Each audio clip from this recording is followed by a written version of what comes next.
வில்லிவாக்கத்தில் நம்ம பொறுப்பாளராக வந்து ஒவ்வொரு நாளும் இங்கே வந்து ஒவ்வொரு நாள் உங்களோட வந்து பேசும்பொழுது முதல் நாள்ல இருந்து என்னென்ன பிரச்சனை போயிட்டு நமக்கு தெரியும்.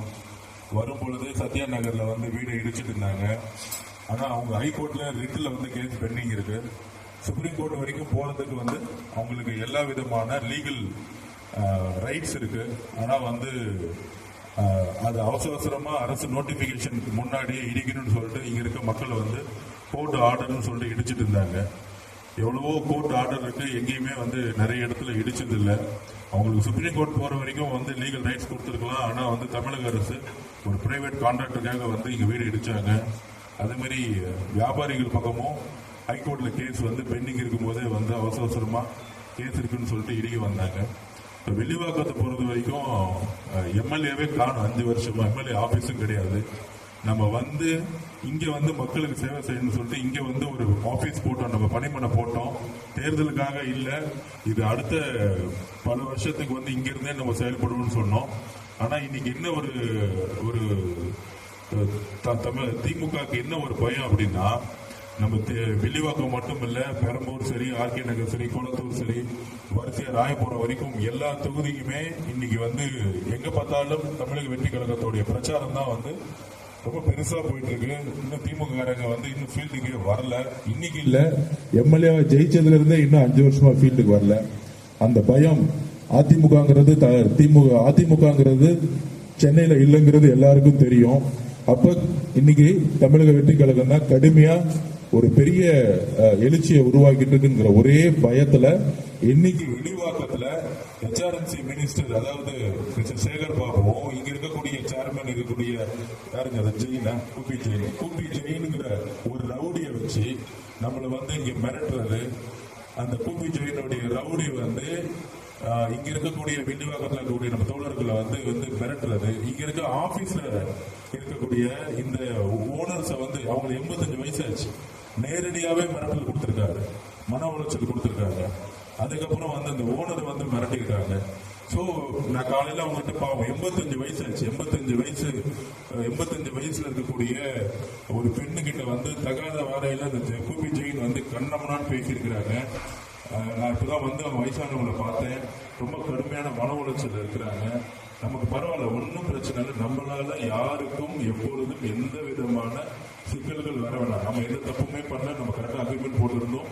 இருந்தாலும் நம்ம வந்து இங்க HRMC மினிஸ்டர் மிஸ்டர் சேகர் பாபுக்கு முதல் அவர் மினிஸ்டர் இல்லைங்கிறத நாங்க பதிவு பண்றோம்.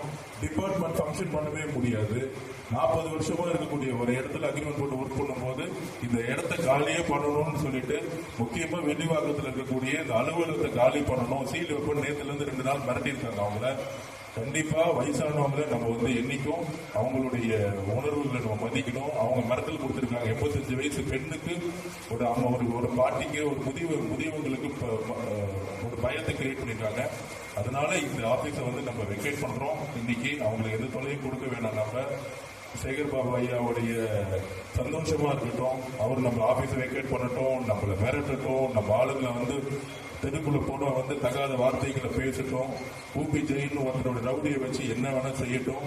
இருந்தாலும் நம்ம எப்பயும் நம்ம பயப்பட போறதுல மக்கள்கிட்ட போவோம், மக்களோட பிரச்சனைகளை பேசுவோம்.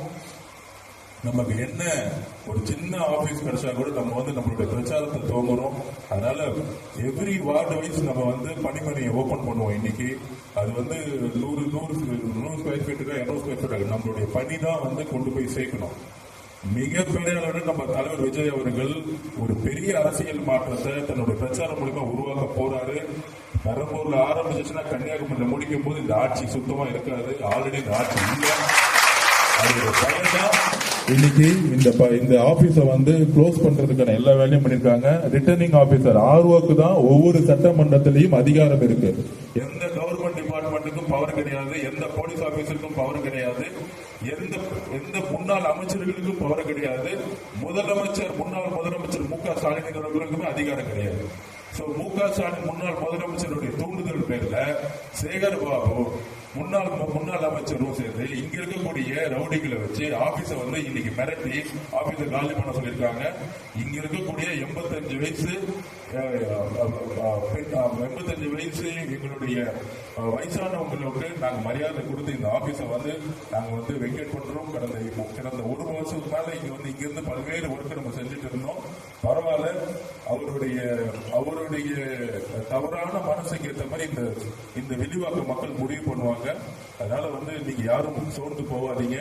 நம்ம மேல ஏற்பட்ட பயம்தான் அவங்க வந்து ரவுடிசத்தையும் தன்னுடைய அதிகாரத்தையும் தன்னுடைய பணபலத்தையும் மிஸ்யூஸ் பண்றாங்க. மக்கள் நம்ம பக்கம் இருக்காங்க. இன்னைக்கு சத்யா நகர் மக்களுடைய வீடை வந்து திமுக பட்டா கொடுக்குறேன்னு சொன்னாங்க சென்னை ஃபுல்லா. ஆனா இன்னைக்கு இருக்க எல்லா வீடும் இடிச்சுக்கிட்டு இருக்காங்க கோர்ட் ஆர்டர்ல. சோ இந்த மாதிரி தவறுகளை தட்டி கேட்கறதுக்கு யாருமே இல்லை. அதிமுகவில் எந்த கட்சியும் இல்லை. நம்ம மக்கள்கிட்ட சொல்லுவோம், மக்கள்கிட்ட உண்மையா இருப்போம். மிகப்பெரிய அளவில் தமிழ்நாடு முழுவதும் வெற்றி பெறும். முக்கியமா சென்னையில 16 தொகுதியில 13 தொகுதி நம்ம இன்னைக்கு லீடிங் இருக்கோம். 13 தொகுதி நம்ம லீடிங் இல்லைன்னா அவங்களுடைய பயமே. எங்க திரும்பினாலும் டிவிங்க இன்னைக்கு சென்னையில இருக்கு. அதனால நம்ம மிகப்பெரிய வெற்றி வருவோம். இந்த ஆபீஸ்ல இருந்து அவங்க வந்து மிரட்டி வெளியே அமைச்சிருக்காங்க. அதை பத்தி நீங்க கவலைப்படாதீங்க.